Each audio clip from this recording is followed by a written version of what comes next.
Valdigna. Cristóbal, el único detenido, está ahora libre de toda sospecha, por eso la jueza ha decidido archivar el caso. Emilio Balseiro ha visto cómo se lo ha tomado su familia. La noticia del archivo provisional del caso ha caído como un jarro de agua fría en la familia de Pilar Ramírez. No entienden cómo la jueza ha accedido a cerrar la investigación de su asesinato sin haber encontrado un culpable. Por eso hoy ninguno ha querido hablar. Sí lo ha hecho Cristóbal Sánchez, el único imputado del caso. Pasó 6 meses en la cárcel por un homicidio que él no cometió. Estoy feliz porque se me archiva la causa sobre mí, pero no estoy de acuerdo en que se archive el tema, sea parte y ya está. Porque hasta que no encuentre al verdadero culpable, yo no seré feliz.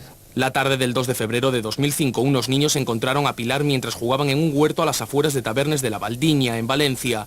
Aún respiraba, pero falleció de camino al hospital. Había recibido una brutal paliza. 7 meses después, la Guardia Civil detuvo a Cristóbal como presunto autor de su asesinato. Ingresó en prisión, aunque desde un principio se declaró inocente. El marido de Pilar siempre ha querido pensar que él no había tenido nada que ver. Posiblemente él hubiera sido el último en que me he podido sospechar de él.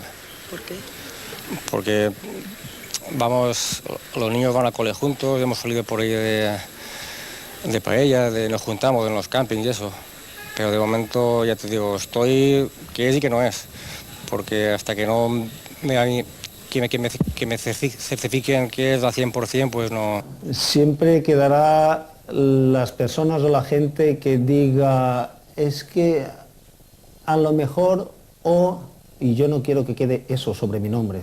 Quiero que quede limpio, claro, que yo no tengo nada que ver con el crimen de Pilar. Eso es lo que yo quiero que quede claro, que se encuentre al culpable, que se haga algo. Pero ninguna prueba le relacionaba con el crimen y salió de prisión. Ahora la justicia le ha dejado libre de toda sospecha. Los análisis de ADN de los restos que aparecieron debajo de las uñas de Pilar no han dado ningún resultado y parece que nadie vio nada, todo un misterio sin resolver. Duele mucho que en 3 años no lo hayan encontrado, mucho. Me ha afectado a mí, yo creo que hemos cambiado de vida en algunos aspectos, mi mujer, mis hijos, mi familia, todos. Hemos intentado llevarlo lo mejor posible, pero es que el sufrimiento está ahí, no es... Es que esto es día a día. No hay ningún solo día que mi mujer y yo no hayamos hablado del tema. Pilar tenía 32 años, estaba casada, trabajaba como peluquera y tenía un hijo que ahora tiene 9 años. Su familia no piensa cejar en su empeño para intentar esclarecer quién la mató.